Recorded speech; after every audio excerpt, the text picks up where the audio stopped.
En ce moment, la plupart des articles de presse soulignent les baisses successives qu'ont connues les SCPI ces derniers mois. Il est vrai que certaines SCPI ont subi d'importantes baisses, jusqu'à moins 40% sur un an glissant pour la SCPI Primopierre. On pourrait donc se dire a priori qu'il ne s'agit pas de la meilleure période pour investir, qu'il serait plus sage d'attendre que le marché SCPI se stabilise avant de revenir sur ce placement. Cependant, dans le même temps, certains articles plus rares mettent en avant qu'en investissant sur certaines SCPI, il s'agirait au contraire d'une des meilleures périodes pour investir. Qu'est-ce qui est vrai, qu'est-ce qui est faux? C'est ce que nous allons voir dans cette vidéo, en nous attardant premièrement sur la performance des SCPI depuis 2 ans, puis en essayant de comprendre les dynamiques du marché aujourd'hui, et enfin en tentant d'anticiper ce qui pourrait arriver demain. On commence tout de suite avec la performance qu'ont connue les SCPI sur ces 2 dernières années. Sur le graphique qui s'affiche à l'écran, tu peux voir la variation du prix des parts de SCPI depuis plus de 30 ans. On observe qu'en 2023, la baisse moyenne du prix des parts de SCPI a été de 6,6%, sachant que le rendement moyen distribué en 2023 a été de 4,5%.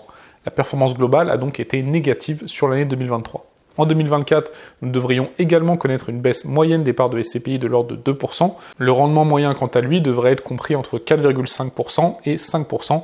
Nous devrions donc avoir une performance globale faible, inférieure à 3%. Sur ces 2 dernières années, la performance du marché SCPI a donc été très faible et même négative en 2023. La principale cause de ce recul est la remontée rapide des taux qui a entraîné une nécessité de reconstruire la prime de risque, ce qui a entraîné une baisse de la valeur des actifs. Je l'avais notamment expliqué dans cette vidéo juste au-dessus, si tu veux davantage de détails. Cet épisode de baisse nous rappelle que les SCPI ne sont pas un actif où le capital est garanti et qu'il existe des risques sur ce marché, comme le montre d'ailleurs la crise dans les années 90. Mais ce qu'il y a d'a priori surprenant, c'est que dans le même temps, on a connu des performances très élevées sur certaines SCPI, comme en témoigne le classement en termes de taux de distribution de l'année 2023. Comme tu le vois, on a des taux de distribution supérieurs à 7% sur les SCPI Hirokozen, Remake Live et Transition Europe. On retrouve des taux de distribution beaucoup plus importants que les années précédentes. En effet, par exemple, pour être dans le top 10 du classement en termes de taux de distribution en 2020, il fallait avoir un rendement supérieur à 5,36%.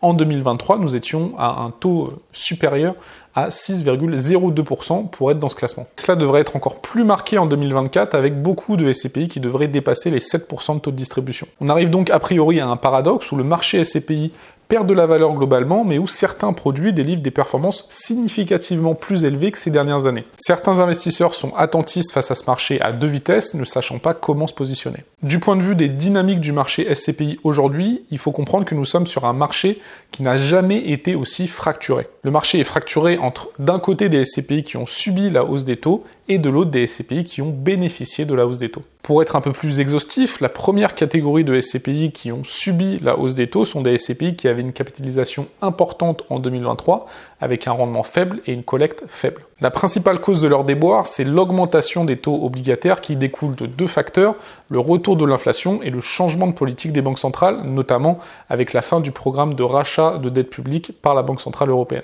En France, les taux sont passés de 0%, voire négatifs il y a quelques années, à environ 3% depuis 2023. Dans ce contexte, l'immobilier étant un actif risqué, doit offrir un rendement supérieur à celui des actifs dits sans risque, comme les obligations d'État. En 2023 et même aujourd'hui, les SCPI qui offrent des rendements faibles sont en concurrence directe avec ces obligations d'État dites sans risque. Pour rester attractives, les SCPI doivent augmenter leur rendement, ce qui passe par une baisse du prix de leur part. Cette baisse du prix de part permet de reconstituer la prime de risque, rendant l'investissement immobilier à nouveau compétitif face aux autres actifs. À noter bien sûr que le prix des parts de SCPI n'est que le reflet de la baisse qu'a connue l'immobilier d'entreprise en 2023, qui devait, comme on vient de le voir, reconstituer sa prime de risque. S'ajoute à cela un effet un peu plus ciblé avec une baisse particulièrement prononcée des bureaux dans certaines zones. Donc ces SCPI qui avaient un parc immobilier délivrant un rendement faible et qui avaient un niveau de collecte faible par rapport à leur capitalisation, ce qui leur permettait pas de renouveler ce parc avec les nouvelles conditions de marché, ont particulièrement souffert. Et ce sont ces SCPI qui ont pesé négativement sur la performance globale du marché SCPI,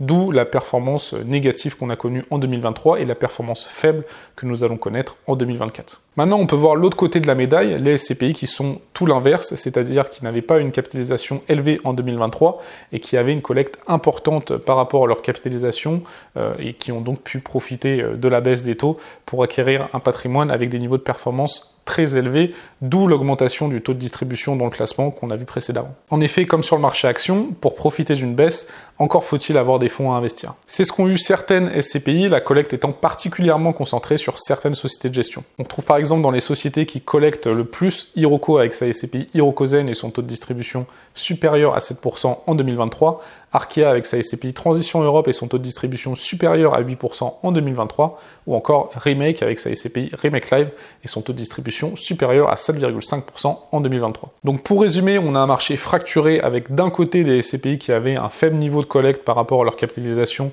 qui distribuaient un rendement faible et qui, par-dessus ça, étaient parfois trop concentrés sur les bureaux. Ce sont ces SCPI qui ont particulièrement souffert, contribuant à une baisse globale des performances du marché SCPI. Et de l'autre côté, il y a les SCPI avec un bon taux de distribution, ayant réussi à collecter dans un contexte de baisse de l'immobilier d'entreprise, et ça leur a permis de saisir des opportunités d'acquisition avec des niveaux de performance très élevés, comme en témoigne le classement 2023 en fonction du taux de distribution des SCPI qui montre un niveau de performance beaucoup plus élevé que les années précédentes, et c'est un phénomène qui va encore s'accentuer en 2024. Maintenant, on peut se demander ce qu'il en sera demain. Comme nous l'avons vu, la correction que nous avons observée dans l'immobilier d'entreprise en 2023 est liée à une augmentation rapide des taux. Une baisse des taux aura l'impact inverse, à savoir une augmentation de la valorisation de l'immobilier d'entreprise. Or, c'est exactement ce qu'on observe aujourd'hui. Les différentes banques centrales ont déjà baissé leurs taux et prévoient de futures baisses de taux. Si on revient aux SCPI, ce qu'il faut comprendre, c'est que certaines d'entre elles, comme on l'a vu précédemment, ont profité de l'augmentation rapide des taux pour réaliser des achats à des niveaux de performance très élevés, des niveaux de performance qui étaient impossibles d'avoir il y a quelques années, toutes choses égales par ailleurs, et qui sera peut-être impossible d'avoir demain. Elles ont non seulement sécurisé des biens avec des niveaux de performance élevés, mais en plus, ces biens pourraient voir leur valeur augmenter à la faveur de la baisse des taux. Il y a donc certaines SCPI qui sont particulièrement intéressantes aujourd'hui, alliant niveau de performance élevé parce qu'elles ont acheté à une période favorable et bon potentiel d'augmentation du prix de part. C'est d'ailleurs pour cette raison, comme nous l'avons vu dans une précédente vidéo, que certaines sociétés de gestion réfléchissent à fermer à la souscription leur SCPI afin de ne pas léser les associés existants. En effet, si l'immobilier d'entreprise augmente à la faveur de la baisse des taux, les sociétés de gestion ne pourront pas avoir le même niveau de performance à l'acquisition, sauf à prendre plus de risques, c'est-à-dire par exemple en allant sur des emplacements moins premium ou en investissant dans un bien avec un locataire moins solide. Ce qui devrait donc se passer à court terme, c'est que certaines SCPI devraient atteindre des niveaux de performance très élevés en 2024 et probablement également en 2025, mais que ces niveaux de performance risquent d'être beaucoup plus difficiles à atteindre au fur et à mesure de la baisse des taux. Les SCPI qui auront profité de cette période favorable avec des acquisitions à des niveaux de performance élevés seront donc face à un choix, soit elles continuent à collecter mais avec des acquisitions à des niveaux de performance bien plus faibles à qualité équivalente et donc la performance du fonds devrait diminuer année après année, soit comme l'a dit le gérant d'Iroko, la possibilité de fermer la SCPI pour ne pas léser les associés existants et avoir un produit qui sert de porte-étendard pour le lancement d'autres SCPI. Donc pour répondre à la question de cette vidéo, est-ce le moment idéal pour investir ou vaut-il mieux encore attendre?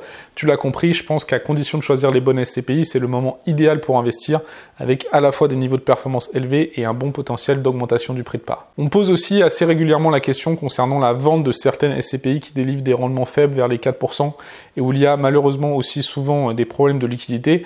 Ce que je recommande en règle générale, c'est de vendre pour aller sur des produits plus performants.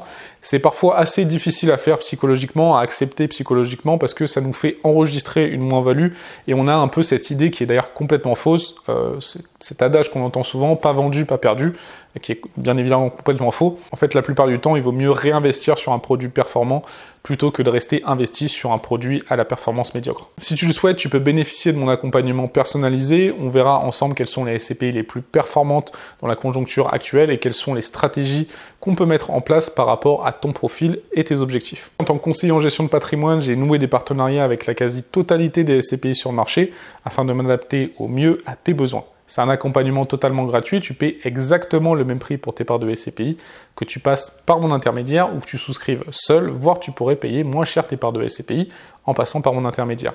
Donc si tu souhaites qu'on discute de ton projet d'investissement, je t'invite à cliquer juste ici. C'est un formulaire qui m'aidera à bien cerner ton profil et tes objectifs afin de te conseiller au mieux et on aura ensuite l'occasion d'échanger au cours d'un appel visio. Je te souhaite toujours plein de réussite et peut-être à très bientôt justement au cours d'un appel visio. C'était Benoît. Ciao.